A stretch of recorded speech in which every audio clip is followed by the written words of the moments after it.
Kali ini kita akan membahas tentang sistem saraf. Apa itu saraf? Jadi, sistem saraf adalah pusat kontrol tubuh, pengaturan dan jaringan komunikasi yang mengarahkan fungsi organ dan sistem tubuh. Nah, pusat ini terdiri dari semua aktivitas mental seperti pemikiran, pembelajaran, dan memori. Klasifikasi sistem saraf. Sistem saraf ini dibagi menjadi dua kelompok besar, yaitu sistem saraf pusat dan sistem saraf tepi. Pertama, sistem saraf pusat. Sistem saraf pusat terdiri atas otak dan sumsum tulang belakang yang berfungsi mengatur dan mengendalikan semua aktivitas tubuh. Bagian-bagian yang termaksud sistem saraf pusat yaitu: yang pertama, otak.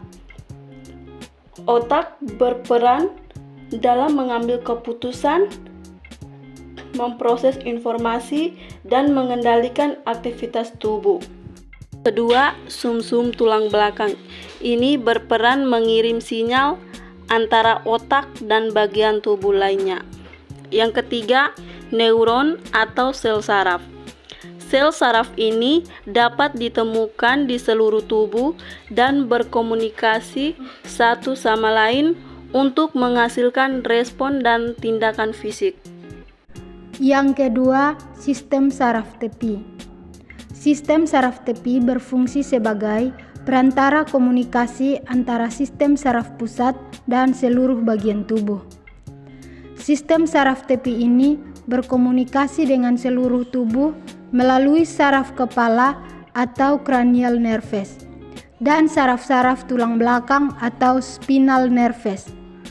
Sistem saraf tepi ini dapat diklasifikasikan menjadi dua, yaitu sistem saraf somatik dan sistem saraf otonom.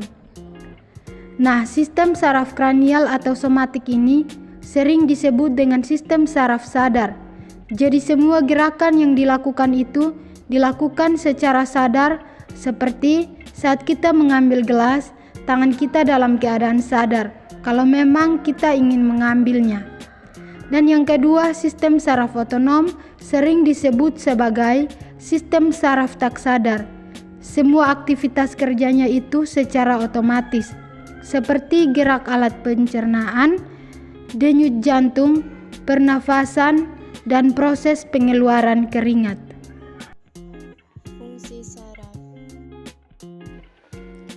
Fungsi saraf itu mempunyai 3 fungsi secara umum.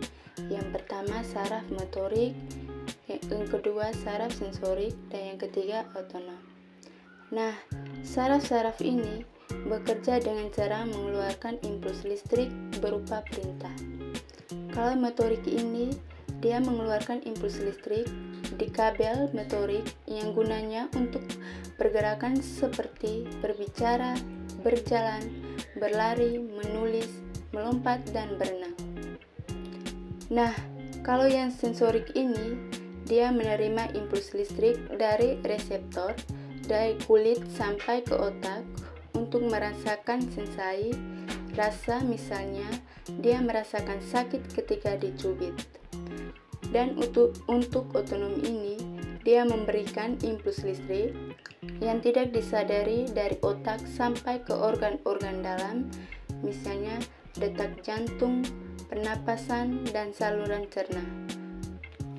Jadi, saraf ini bekerja menggunakan impuls listrik yang dihantarkan dari satu serabut ke serabut lainnya. Dan bagian sel saraf. Yang pertama, badan sel. Badan sel merupakan bagian yang paling besar dari sel saraf dan mengandung inti tunggal. Badan sel ini berfungsi untuk menerima rangsangan dari dendrit dan meneruskannya ke akson. Yang kedua, dendrit. Serabut sel saraf pendek dan bercabang-cabang seperti cabang-cabang pohon dan merupakan daerah reseptif neuron yang berfungsi untuk menerima dan mengantarkan rangsangan ke badan sel. Jadi, Nanti dendrit ini yang menerima rangsangan ataupun dia yang mengantarkan rangsangan ke badan sel itu sendiri. Yang ketiga, akson. Akson disebut juga dengan neurit yang merupakan serabut sel saraf yang panjang yang merupakan penjuluran dari sitoplasma badan sel. Di dalam neurit atau akson ini terdapat selaput mielin, sel sakwan, dan nodus Renfier. Selubung mielin adalah zat lipoprotein yang membentuk selubung multilayer di sekitar akson yang membantu dalam kecepatan konduksi impuls listrik yang melewati sel saraf. Sel sakwan adalah sel glia pada sistem saraf yang membungkus akson beberapa kali hingga membentuk selubung mielin yang berfungsi mempercepat jalannya impuls dan regenerasi sistem saraf tepi yang rusak. Jadi, sel sakwan ini dapat mempercepat dan meregenerasi atau istilahnya memperbarui sistem saraf tepi yang rusak. Nodus Renfier adalah bagian akson yang tidak diselubungi oleh mielin yang juga berfungsi untuk mempercepat impuls. Yang terakhir, sinapsis. Jadi, sinapsis ini adalah pertemuan antara ujung neurit atau akson di sel saraf satu dan ujung dendrit di sel saraf lainnya. Jadi sinapsis inilah yang akan membawa rangsangan dari badan sel satu ke badan sel lainnya. Cara kerja sistem saraf.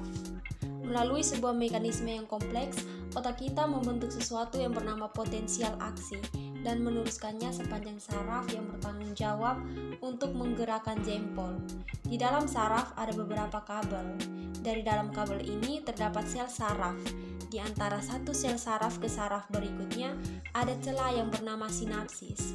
Jadi, potensial aksi yang merupakan sel listrik akan diterima oleh dendrit di sel saraf pertama, diteruskan melalui tubuhnya dan mencapai akson.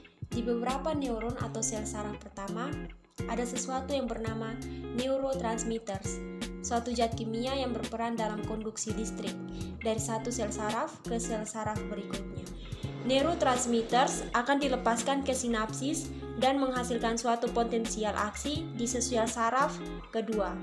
Di sini, listrik tersebut akan dioper dari satu sel saraf ke sel saraf berikutnya, sampai akhirnya sel saraf terakhir menyampaikan si listrik otot yang bertanggung jawab dalam menggerakkan jempol. Alhasil, jempol kita pun berhasil digerakkan. Penyakit pada sistem saraf. Penyakit pada sistem saraf tentunya ada banyak. Salah satunya adalah yang pertama penyakit meningitis dan yang kedua penyakit neuropati perifer. Penyakit sistem saraf yang pertama penyakit meningitis yaitu infeksi pada selaput otak dan sum tulang belakang. Gejalanya meliputi demam, sakit kepala, dan kekakuan leher. Pencegahan penyakit meningitis yang pertama cuci tangan secara teratur. Yang kedua terapkan etika batuk yang baik. Misalkan tutup mulut dan hidung saat batuk atau bersin. Yang ketiga, makan makanan yang sehat. Penyakit yang kedua yaitu penyakit neuropati perifer, yaitu infeksi pada otak. Gejalanya meliputi demam, sakit kepala, mengantuk, dan kebingungan. Pencegahan penyakit neuropati perifer yang pertama, pertahankan berat badan yang sehat.